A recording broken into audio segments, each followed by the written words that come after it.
मामा भांजे की भेंट। शाम हुई।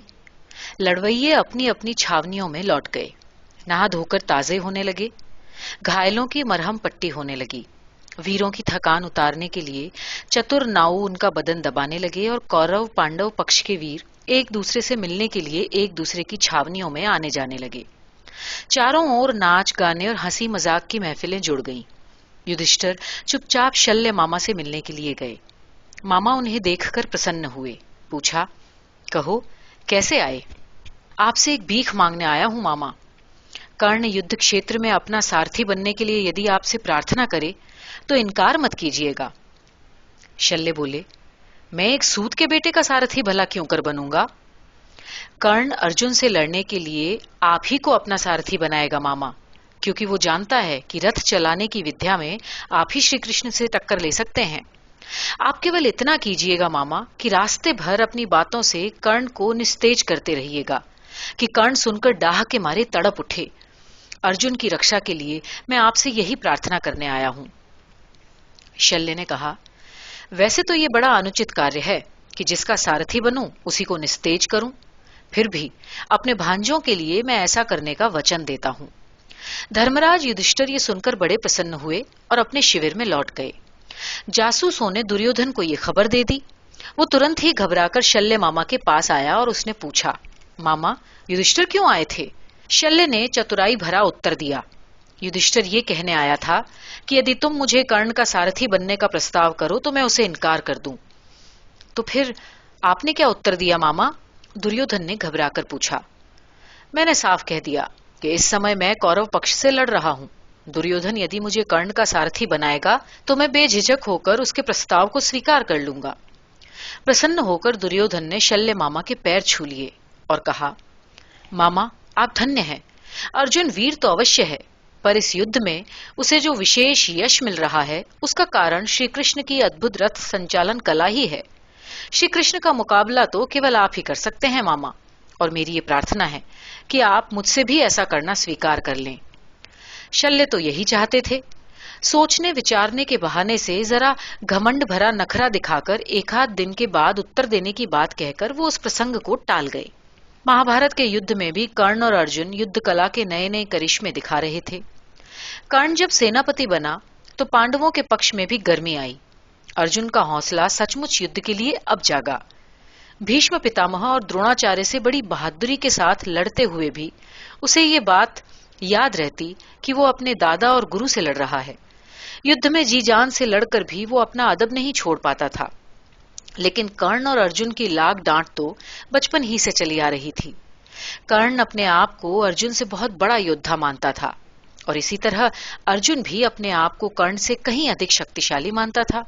अब दोनों की कमान में कौरव और पांडव सेनाएं लड़ रही थीं। इसलिए हर आदमी ये विश्वास रखता था कि अब लड़ाई सबसे अधिक मार्के की होगी। कर्ण ने सेनापति बनते ही इस युक्ति से मोर्चाबंदी की कि दूर दूर तक घमासान लड़ाई होने की नौबत आ जाए।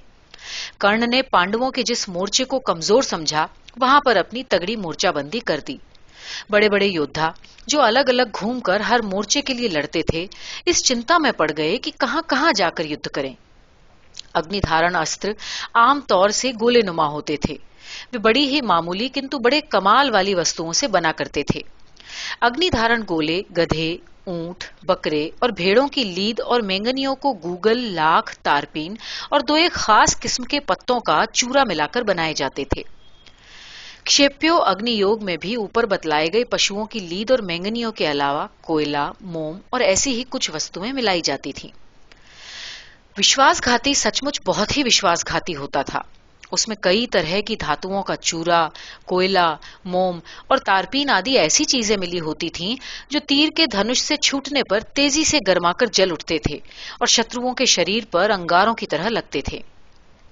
शतग्नि नाम की एक बड़ी शक्तिशाली गुलेल भी हुआ करती थी जिससे पत्थर फेंके जाते थे। जलती हुई मशालें भी फेंकी जाया करती थीं। तलवार, कटार, त्रिशूल, फरसा, गदा और इस तरह के सैकड़ों हथियार हुआ करते थे। आम तौर से प्यादों और घोड़ों तथा हाथियों को शराब पिला दी जाया करती थी और इस तरह सेनाओं के साथ मारू बाजे भी बजा करते थे। इन बाजों और हुंकारों से लड़ने वालों में बड़ा जोश उत्पन्न होता था। इस जोश को शराब या भांग का नशा और भी भड़का देता था। इसलिए युद्ध भूमि मनुष्यों और पशुओं का बूचड़ खाना बन जाया करती थी। कर्ण ने अपनी सेनाएं इस तरह से तैयार की थीं कि शत्रु को एकाएक ये पता ही न चले कि कौन सी सेना कहां से आक्रमण करेगी। लेकिन श्री कृष्ण की रणनीति कुशलता ऐसी बढ़ी चढ़ी थी कि भीष्म पितामह जैसे बड़े अनुभवी लोग भी उनका लोहा मानते थे और आदर करते थे। उनके रथ हाँकने की कला में बड़ी सफाई थी। वे बाएं हाथ से अपने घोड़ों की लगाम भी पकड़े रहते थे और चाबुक भी। उन्हें पूरे युद्ध क्षेत्र के नक्शे का ध्यान रहता था और घोड़ों को तो वो ऐसी सफाई से घुमाते फिराते थे कि उन्हें शत्रुओं के फेंके हुए हर हथियार से कोई घात न लगे। उन्होंने देखा कि सेनापति बनकर कर्ण इस समय बड़े जोश में है और वो कुछ ऐसा कमाल दिखाना चाहता है कि सेनापति पद ग्रहण करने के पहले ही दिन उसकी धाक पितामह और आचार्य से अधिक जम जाए। कर्ण ने उस दिन पांडवों की सेना का बड़ा नाश किया। श्री कृष्ण के जासूस पल पल पर उन्हें युद्ध की खबरें देते जाते। उन्होंने सोचा कि कर्ण को अर्जुन से भिड़ा दिया जाए, जिससे वो हमारी सेना का अधिक नुकसान न कर सके। अतः वो अपना रथ उसी दिशा में हाँकने लगे। अर्जुन ने पूछा, मुझे कहां लिए जा रहे हो सखा? श्री कृष्ण बात बनाकर बोले, हे अर्जुन, बड़ी देर से मैंने युधिष्ठिर भैया को नहीं देखा। भीम भी पता नहीं कहां लड़ रहे हैं। नकुल सहदेव तो कर्ण के आगे कन्नी काटकर भाग गए हैं। और कर्ण इस समय बड़ा पराक्रम दिखला रहा है। मैं सोचता हूं कि तुम्हारे चारों भाइयों को कर्ण के आसपास का सैनिक बल तोड़ने पर तैनात करके तुम्हारा कर्ण से आमना सामना करा दूं। अर्जुन बोला, कर्ण को तो मैं अभी समझ लूंगा। तुम पहले मुझे युधिष्ठिर भैया के पास ले चलो। युधिष्ठिर उस समय दुर्योधन से लड़ रहे थे। सहदेव की लड़ाई दुशासन से, शकुनी की सुतसोम से घमासान बज रही थी।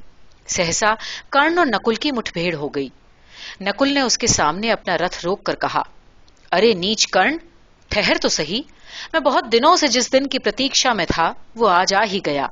आज तुम्हें समर में मारकर मैं अपना कलेजा ठंडा करूंगा, क्योंकि तू ही इस सारे अनर्थ की जड़ है। तेरे ही कारण हमारे दुष्ट भाइयों को हमसे लड़ने का हौसला हुआ है। बहुत बढ़ चढ़ कर कही गई इन बातों को सुनकर कर्ण हंस पड़ा। इस हंसी का एक कारण यह था कि कुंती मां से अपने जन्म की कथा सुन लेने के बाद से कर्ण केवल अर्जुन को छोड़कर युधिष्ठिर, भीम आदि अपने सभी छोटे भाइयों से मन ही मन प्यार करने लगा था। उसने कुंती माता को यह वचन भी दे रखा था कि अर्जुन के सिवा अपने किसी भाई को वो जान से नहीं मारेगा। इन्हीं सब बातों के कारण उसे हंसी आ रही थी। उसने बड़े भाई की तरह प्यार से कहा, वाह नकुल, तुमने श्रेष्ठ राजपुत्रों की तरह ये वचन कहे हैं। ठीक है, यदि तुम्हारी मुझसे लड़ने की इच्छा है तो तुम अपनी ये इच्छा खुशी से पूरी कर लो। लेकिन एक बात कहे देता हूं, नकुल, तुमने मेरे सामने अभी ये जो घमंड के बोल बोले हैं, या तो उन्हें सच्चा करके दिखलाओ, नहीं तो चुपचाप भाग जाओ, वरना मैं तुम्हारे इस घमंड को मिट्टी में मिला दूंगा। नकुल ने अपने सोने से मढ़े हुए धनुष पर एक साथ 70 तीर चढ़ाकर कर्ण पर मारे। उसने सारथी को घायल किया और उसका धनुष भी काट डाला। इसके बाद तीर बरसाने में उनके हाथ बिजली बन गए। कर्ण बोला, शाबाश, अब मेरी ओर से प्रहार झेलो।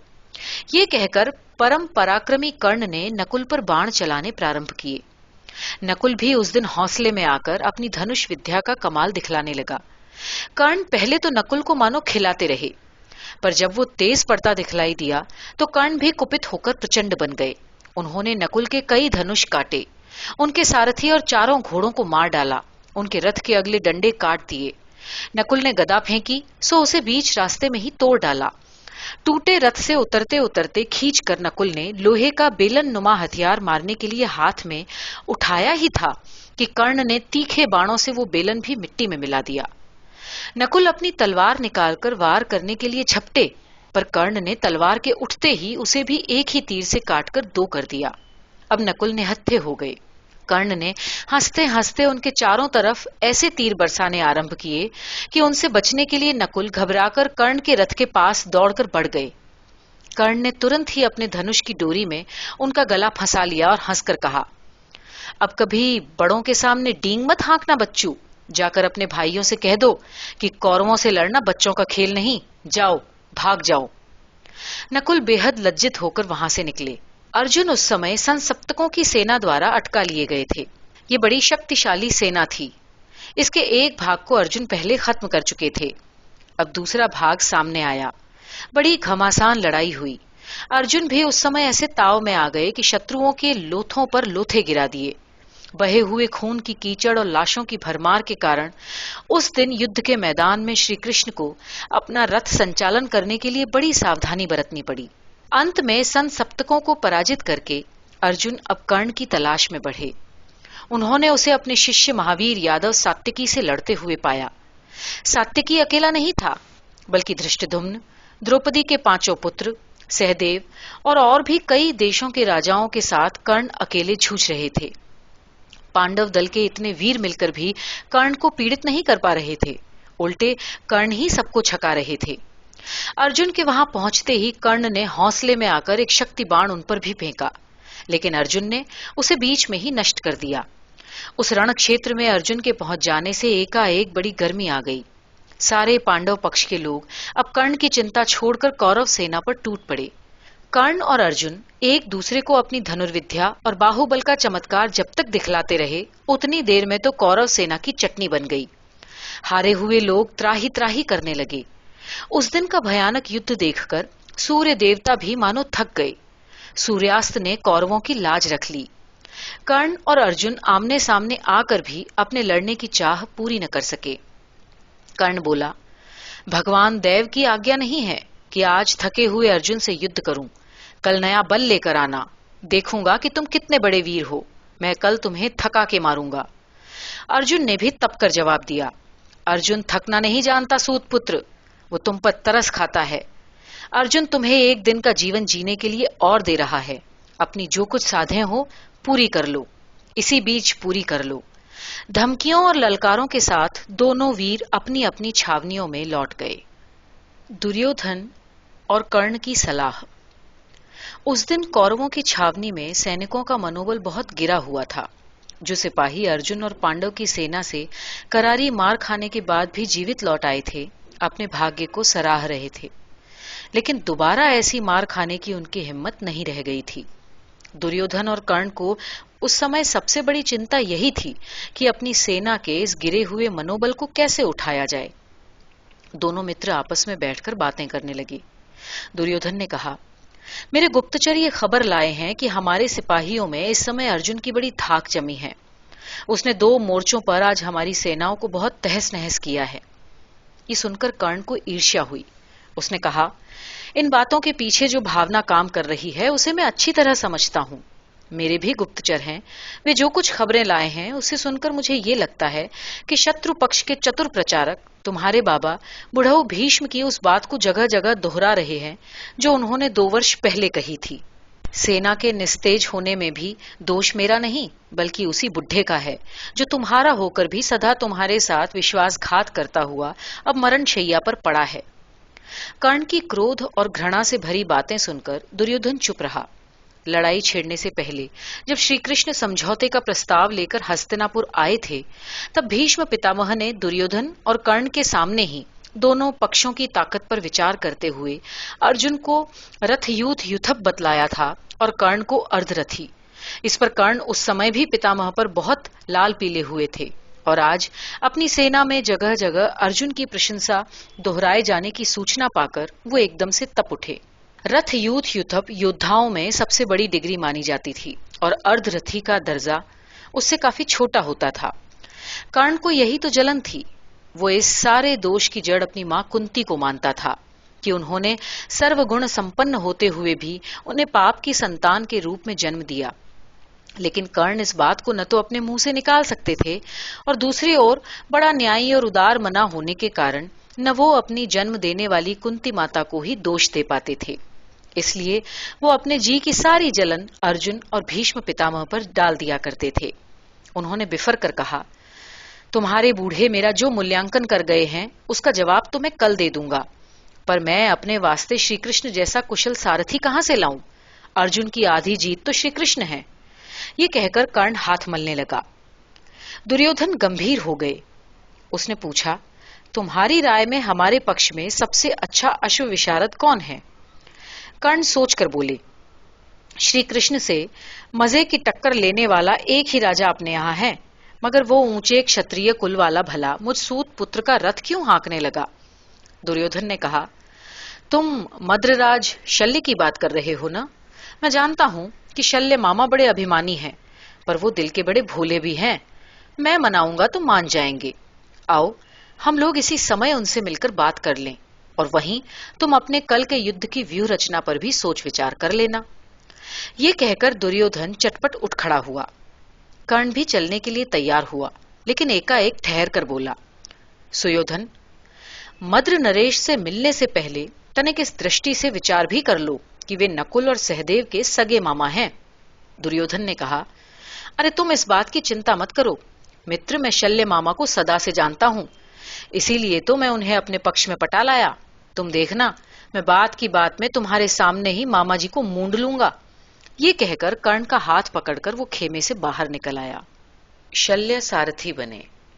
युद्ध क्षेत्र से लौटने के बाद मद्रराज शल्य अपने मन की किसी लहर में आज सीधे भीष्म पितामह के दर्शन करने चले गए।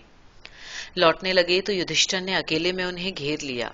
कहा, मामा, तुम्हें पुराने वचन की याद दिलाने आया हूं। कर्ण के साथी बनकर उसे खूब निस्तेज करना। युधिष्ठिर को वचन देकर लौटे तो नहा निबटकर ताजे होकर मामा आराम से बैठे ही थे कि नौकरों ने कर्ण और दुर्योधन के आने का समाचार दिया। शल्य को उनका आना अखर गया। भीष्म से हुई बातों पर विचार करते हुए वे इस वक्त एकांत में रहना चाहते थे। खैर, दोनों आए। दोनों का यथोचित स्वागत सत्कार हुआ। फिर शल्य ने आने का कारण पूछा। दुर्योधन ने यद्यपि बड़ी चतुराई से अपनी बात पेश की, फिर भी प्रस्ताव सुनकर शल्य मामा भड़क गए। आंखें निकालकर गरजते हुए बोले, सुयोधन, तुम्हें लाज नहीं आती कि तुम अपने मामा से इस पेशेवर सारथी के बेटे का सारथी बनने की बात मुंह से निकालते हो? ये भला अर्जुन के सामने ठहर सकता है? इसके जन्म का ठिकाना नहीं, न जाने किसकी संतान है, कहां से बहकर आया, और तुम्हारे सारथी ने इसे अपना बेटा बनाकर पाल पोस लिया। तुम बेकार ही इसका पक्ष लिया करते हो। सुयोधन, मैं इस आदमी को अर्जुन के सामने वैसा ही मानता हूं जैसा कि सिंह के सामने सियार को माना जाता है। कर्ण ये सुनकर जल उठे, परंतु उन्होंने अपने ऊपर अनुशासन रखते हुए मुंह से एक शब्द भी न निकाला। गंभीर पत्थर जैसा चेहरा बनाकर वो बैठे रहे। दुर्योधन कान दबाए चुपचाप सुनता रहा। वो बड़ा काइया था। मामा जब अपने जी की भड़ास निकाल चुके तो ठंडे मीठे शब्दों में बोले, मामा, आप बड़े हैं, आपकी बातों को काटने का साहस मैं भी नहीं कर सकता, लेकिन इस बात पर भी तो विचार करो कि परशुराम जी के शिक्षाश्रम में जिसे भर्ती किया जाए वो भला किसी ओछे कुल का हो सकता है? आप भले ऊपर से गुस्सा हो लें, पर भीतर से आप अन्यायी तो नहीं हैं, ये मैं बहुत अच्छी तरह जानता हूं। आपके जैसा विशाल हृदय वाला महान राजनीतिज्ञ और महावीर पुरुष तो मैंने कहीं देखा ही नहीं। आप खुद ही विचारिए मामा कि मुंजवान पर्वत पर स्थापित परशुराम जी का सदियों से प्रतिष्ठित शिक्षाश्रम रण विद्या सिखाने में क्या हमारे परम पूज्य स्वर्गवासी गुरु द्रोणाचार्य के आश्रम से किसी मामले में कम है? वहां के आचार्यों ने भीष्म पितामह के बाद मेरे मित्र कर्ण को ही अपने शिक्षाश्रम का सर्वश्रेष्ठ विद्यार्थी घोषित किया था। और फिर मामा, सच पूछिए तो कर्ण से भी कहीं अधिक इस बात पर ध्यान रखकर मैं आपके पास आया हूं कि योद्धाओं में तो कौरव पांडव पक्ष के बहुत से लोगों के नाम आदर के साथ लिए जा सकते हैं, परंतु राजनीतिक सारथियों में केवल देवकी नंदन कृष्ण का नाम ही सबकी जुबान पर सुनाई पड़ता है। मैं कल से सोच रहा था मामा कि यहां से लेकर मिस्र और कश्यप सागर तक आपसे बढ़कर अश्व विद्या विशारद कोई नहीं जानता। फिर भी हमारा दुर्भाग्य है कि इस महायुद्ध में आपका केवल एक ही गुण अर्थात वीरता सराही जा रही है। मैं चाहता था कि यहाँ के लड़वैये भी जरा ये जान लें कि श्री कृष्ण आपकी सारथी कला के आगे कितने फीके पड़ सकते हैं। दुर्योधन की चिकनी चुपड़ी और मीठी बातों से तो दिखावे के रूप में, लेकिन सच पूछा जाए तो युधिष्ठिर की दी हुई प्रतिज्ञा याद करके शल्य मामा ने बड़े मान मनोबल के बाद कर्ण का सारथी बनना स्वीकार कर लिया। युद्ध में भाग लेने के लिए आते समय आरंभ में जब दुर्योधन ने अपनी मोहनी जाल में मामा को फंसा लिया था, तब युधिष्ठिर ने उनसे कहा था कि युद्ध में कभी कर्ण अर्जुन की मुठभेड़ का मौका आए तो आप किसी युक्ति से कर्ण के सारथी बन जाइएगा और उसे अपनी बातों से बराबर निस्तेज करते रहिएगा। आज शाम को भीष्म पितामह से बातें होने पर भी शल्य ने उनसे वही सुना कि जीत हर हाल में पांडवों की ही होगी, क्योंकि सच्चाई उनके साथ है। इन सब बातों को मन में विचार कर शल्य राजी हो गए। इस तरह बेचारे कर्ण ने अनजाने में ही अपने एक शत्रु को अपना सारथी बना लिया। कर्ण परम तेजस्वी, अद्भुत बलशाली, रणकुशल, अति उदार और परम दानी थे। एक से बढ़िया एक गुण उसके व्यक्तित्व में होते हुए भी वे बेचारे अभागे थे। अपने जन्म की कहानी के कारण उन्हें जीवन भर घुटना और जलना पड़ा। उन्होंने जितना आत्मदान किया उतना कोई न कर पाया, पर इस आत्मदान करने का संतोष बेचारे को जन्म भर न मिल सका। वो केवल घुटते और जलते ही रह गए। दूसरे दिन सवेरे अपने नियम के अनुसार वे सूर्य भगवान को अर्घ्य देकर उनकी प्रार्थना कर रहे थे। हे परमपिता, तुम मेरे साथ न्याय करना। मैं तुमसे हार जीत का वरदान नहीं मांगता।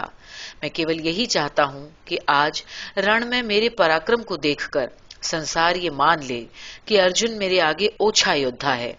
मां कुंती के बेटों में अर्जुन के सौभाग्य ने ही मुझे सदा चिढ़ाया है।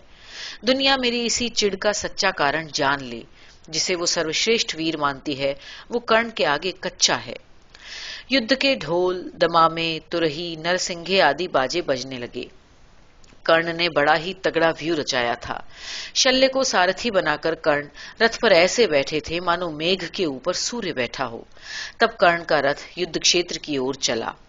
रास्ते में मद्रराज को सम्मानित करते हुए कर्ण ने कहा, हे महाबली, आपका सहयोग पाकर आज मैं अपने आप को धन्य मानता हूँ। आज मैं दुनिया को ये दिखला दूंगा कि अर्जुन मेरे आगे पानी भरता है। आपको पाकर आज मेरा हौसला बहुत बढ़ गया है। किंतु शल्य मामा अपनी घात में थे।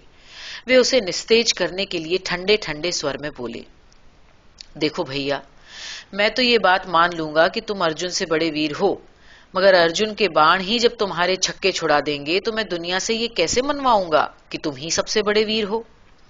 इस शहद लिपटी हुई छुरी के घाव से कर्ण तिलमिला उठे। उन्होंने तड़प कर कहा, सूर्य भगवान साक्षी है मामा, मैं आज ये सिद्ध कर दूंगा कि अर्जुन मेरे आगे कुछ भी नहीं। मैं आज पांडव सेना के चिथड़े उड़ा दूंगा। एक बार कहीं अर्जुन दिख भर जाए, फिर मैं प्रलय मचा दूंगा।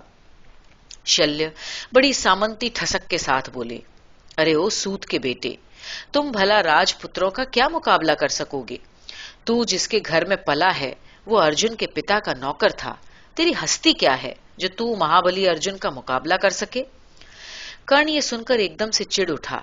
उसने कहा, मामा, युद्ध में सारथी लड़वैये को हौसला बंधाते हैं। तुम्हारी सारथी कला की मैंने बड़ी बड़ी तारीफें अब तक सुन रखी थी। अगर ये उसका पहला नमूना है तो फिर मैं क्या कहूं। खैर, इस विपरीत स्थिति में भी मैं अपना पराक्रम श्रेष्ठ सिद्ध करके दिखला दूंगा। शल्य इस बात को सुनकर मन ही मन लज्जित हो गए, किंतु एक बार जो ढंग उन्होंने अपना लिया था उसे वे बराबर निभाते रहे और बोले, हे सारथी के बेटे, मैं चूंकि इस समय राजनीतिक कारणों से तुम्हारा सारथी बना हूं, इसलिए तुझे सही स्थिति का अनुमान कराना मेरा कर्तव्य है। तुमने कौवे और हंस वाली कथा सुनी है? यदि नहीं तो मैं सुनाए देता हूं। कौवे और हंस की कहानी। एक बड़े धनी सौदागर के यहाँ एक कौवे का बच्चा कहीं से आकर गिर गया। सौदागर के बच्चों ने उसे दया करके पाल लिया। घर में कई बच्चे थे, इसलिए वो कौवे का बच्चा सभी का लाडला हो गया। जो कुछ वो खाते उसी कौवे के बच्चे को भी खिलाते। देखते ही देखते कौवा बहुत मोटा हो गया। उसका काला रंग और चमक उठा। सौदागर के बच्चों ने उसके गले और पैरों में सोने के गहने भी डाल दिए, जिससे कि कौवा अपने आप को सभी कौवों में श्रेष्ठ समझने लगा। वो अपने सौदागर की हवेली की मुंडेरों पर किसी भी कौवे, चील या चिड़िया तक को बैठने न देता। जब किसी कौवे ने जलन में आकर उससे लड़ाई की ठानी तो वो इस कौवे से हारा। एक दिन बच्चे छत पर खेल रहे थे कि कौवा भी मुंडेर पर बैठा था। तभी ऊपर से कुछ हंस उड़ते हुए दिखाई दिए। हंस काफी ऊंचे उड़ रहे थे। लड़कों में ये बहस होने लगी कि हमारा कौवा इतनी दूर तक उड़ सकेगा या नहीं। कौवा शेखी में आ गया। उसने कहा, उड़ान भरने में तो मैं इन हंसों को अभी पछाड़ता हूं। ये कहकर कौवा उड़ा। उड़ते उड़ते उसने एक हंस से कहा, मैं तुम्हारे साथ उड़ान में होड़ लगाना चाहता हूं, क्या तुम मुझे अपने साथ उड़ने दोगे? हंस ने मुस्कुराकर बड़ी विनम्रता से कहा, हाँ हाँ भाई, अवश्य उड़ो। ये आकाश सभी पखेरुओं के लिए है। जिसके पंखों में जहां तक शक्ति हो उड़ ले। हंस उड़ते चले। कौआ भी साथ साथ मजे मजे में उड़ता चला। बल्कि कभी कभी तो वो हंसों से भी ऊंची उड़ान भरकर वाहवाही लूट लेता।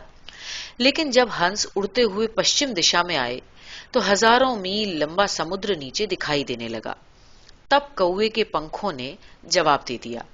हंस जब थकते तो समंदर में तैरने लगते, लेकिन कौवा ये नहीं कर सकता था। कौवा अपनी मूर्खतावश थोड़ी ही देर बाद लड़खड़ाकर समंदर में गिर गया और बेचारा लहरों की चपेट में आ गया। हे कर्ण, कौवे की कहानी से पाठ सीखो। कर्ण मद्र नरेश की बातें सुनकर क्रोध से भड़क उठा, लेकिन ऊपर से शांत होकर बड़े पैने ढंग से बोला। मद्र नरेश, मैंने आपकी जाति के गंदे आचरणों की बातें बहुत सुन रखी हैं। उन्हें यहाँ दोहराकर मैं अपना मुख अपवित्र नहीं करना चाहता। आप लोग जो धन लेकर अपनी कन्या बेचते हैं, भला मेरा मनोबल क्या गिरा सकेंगे। आप कुछ भी कहें, लेकिन आज मैं अर्जुन को मारकर ही दम लूंगा। मेरे पराक्रम और रण कौशल से पांडव और उनके सारे पक्षधर मेरे आगे गिड़गिड़ा कर त्राहिमाम बोल उठेंगे। शल्य ने जब इस पर भी गहरा ताना कसा तो कर्ण अपना क्रोध रोक न सका। इनकी बातें आगे ऊंचे स्वर में होने लगी थीं। सेना के लोग चकित होकर सुनने लगे। कौरव दल के महासेनापति और उनके सारथी की तूतू मैमे की खबर दुर्योधन के पास बेहद शीघ्र पहुंच गई। वो दौड़ा हुआ आया। उसने घबराहट में दोनों से गिड़गिड़ा कर कहा, एक मेरे मामा है और दूसरा मेरा बचपन से लेकर अब तक का सबसे घनिष्ठ साथी। आप लोगों की बातों में मैं भला किसका पक्ष लूं और किसका न लूं। मेरी तो आप दोनों से यही प्रार्थना है कि इस समय अपनी लड़ाई को भूलकर अपना कर्तव्य दिखाइए। पांडव सेना की व्यूह रचना हो चुकी है और हमारी सेना अभी तक अपने महासेनापति के आदेश की प्रतीक्षा कर रही है। उसने आंखों में आंसू भरकर मामा से कहा, हे मामा, आज मेरे परम मित्र और परम शत्रु की लड़ाई का दिन है। आज के दिन युद्ध को असफल न करवाइए, मेरी लाज रखिए। मामा ने सिर हिलाकर एवमस्तु कह दिया और रथ के घोड़ों को बिजली बनाकर मैदान की तरफ दौड़ा दिया। हवा में गर्मी आ गई। सामने पांडवों की सेना को देखते ही महावीर कर्ण सब कुछ भूलकर युद्ध के भावावेश में आ गए। उन्होंने आनन फानन में अपनी सेना की तगड़ी व्यूह रचना की और भगवान सूर्य देव की ओर देखते हुए अपना शंख घोष सूर्य से पृथ्वी तक ऐसे उतारा जैसे भगवान सूर्य नारायण ही जय घोष करते हुए अपनी सुनहली धूप के साथ धरती पर उतर आए हों।